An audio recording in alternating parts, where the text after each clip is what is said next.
என் பேர் விஷ்ணுபிரியா. நான் ஆண்டிப்பட்டி டிகோப் கிளாஸ்லேருந்து இருக்கோம்.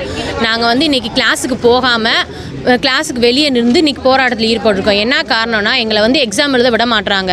80% மேலே இருந்தாதே கிளாஸுக்கு எக்ஸாம் எழுதணும் அப்படின்னு சொல்லி சொன்னாங்க. நாங்கள் அப்ளிகேஷன் போடுறப்ப இந்த இதை யாருமே எங்கிட்ட சொல்லவே கிடையாது. 20,000 ஃபீஸ் கட்டின்னு வந்திருக்கோம். இப்போ 80% கம்மியாக இருக்கவங்களுக்கு எக்ஸாம் எழுதணும்னா நீங்கள் வந்து அமௌண்ட் கட்டி திரும்ப ஒருக்க கிளாஸ் சேரணும், காலைல 1 மணி நேரம் சாயந்தரம் 1 மணி நேரம் கிளாஸில் இருந்து பார்க்கணும்னு சொல்லி சொல்கிறாங்க. இங்கே ப்ரெக்னெண்ட்டாக இருக்கவங்க வராங்க, வேலைக்கு போகிறவங்க வராங்க, எல்லா பேருமே வராங்க. ஒரு மெட்டாலிட்டி லீவு கூட கொடுக்க மாட்டாங்க. எனக்கு வந்து இப்போ குழந்தை பிறந்து 7 மாதம் ஆகுது, குழந்தைய விட்டு வந்திருக்கேன். மெட்டாலிட்டி லீவு கொடுத்தா நீங்கள் வந்து 1 வருஷம் முடிச்சு இந்த எக்ஸாம் எழுதுங்க, மெடிக்கல் சர்டிஃபிகேட் கொடுத்தாலும் எந்த இதுக்குமே ரெஸ்பான்ஸ் கிடையாது. ரெஸ்ட் ரூம் நீட்டாக கிடையாது. ஒவ்வொரு ஆளும் 21,000 ஃபீஸ் கட்டியிருக்கோம். கிட்டத்தட்ட 150 பேத்துக்கு மேலே நாங்கள் படிச்சுக்கிருக்கோம். ஆனால் எந்த ஃபெசிலிட்டிஸுமே கிடையாது இங்கே.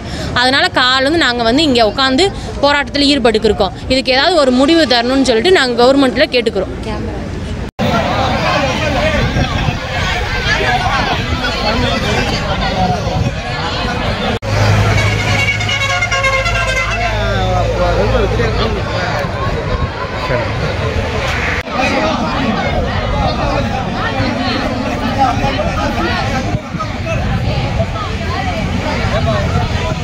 என்ன சொல்றாங்கன்னா 6 மாசத்துக்கு ஒரு அந்த சப்ஜெக்ட் சொல்றாங்க. 3வது சார், நான் உங்கள்கிட்ட பேசுகிறேன், நீங்கள் எனக்கு பதில் பேசுங்க. மரியாதை கொடுக்கணும். மரியாதை கொடுக்கணும். அலுவலகத்துக்கு போனால் வந்து நம்ம ரிட்டையர்ட் ஏஜ் இருக்கு. ஒரு ஸ்டூடெண்டோட மனநிலையை பொறுத்து அவர் பிரின்சிபாலாக இருக்கும். நாங்கள் போனால் ரெஸ்பான்ஸ் பண்ணோம். இன்று போய் நாளை வந்தால் நாளைக்கு வந்தால் அடுத்த வாரத்துக்கு 4 கிளாஸ் சார், 4